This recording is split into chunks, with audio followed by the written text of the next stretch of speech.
In Manchester United's build-up, Dalot and Lindelof were important. Erik Ten Hag's players started with 3 at the back. Dalot was inside, however when the centre-backs couldn't progress with the ball, Dalot moved outside. When this happened, Dalot had a space to receive the ball, while Lindelof moved forward. Therefore Lindelof had a space behind the opponent's striker and midfielder. Fernandes and Eriksen usually dropped back to create new passing lines. When Forest strikers pressed to the centre-backs, Dalot moved outside to drag one midfielder and create a passing line for Eriksen.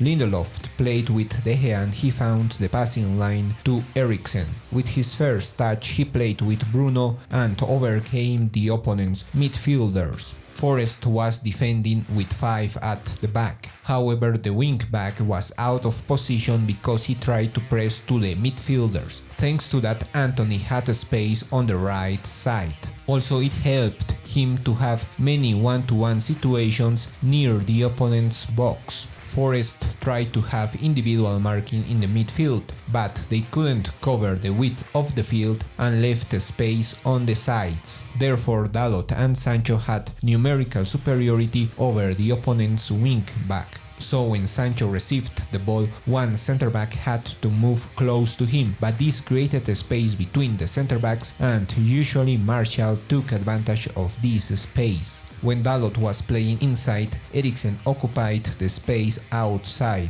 When he played with Sancho, Martial and Dalot occupied the spaces between the opponent's defenders. They broke the opponent's defensive line when they received in these spaces. We'll see many of these concepts in Antony's goal. Dalot is moving outside to create a passing line. Thanks to that they broke the first line of pressure and Forest tried to defend with 4 midfielders, but Eriksen still moved outside. As he received with space, he could play with Martial because Sancho was attracting to the opponent's wing back. Nevertheless, Martial lost the ball, but he applied the counter pressure and 2 seconds after he recovered the ball and played with Bruno Fernandes, who was free inside.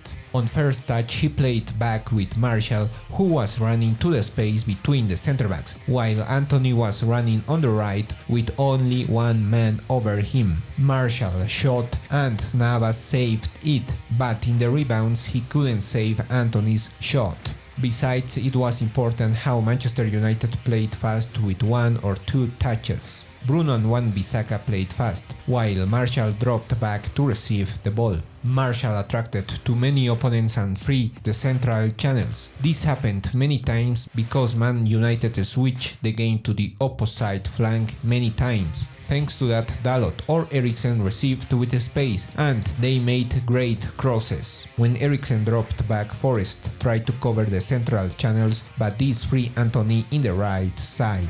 It was important how his teammates created space for Antony to progress with the ball. Casemiro dragged to one midfielder and created space behind him. Antony played with Wan-Bissaka, who was between the lines. He played fast with Casemiro, who had space to cross the ball. For Dalot's goal we'll see something similar. Eriksen dropped back between the centre-backs. Casemiro and Dalot were inside between the lines. Lindelof played with Casemiro.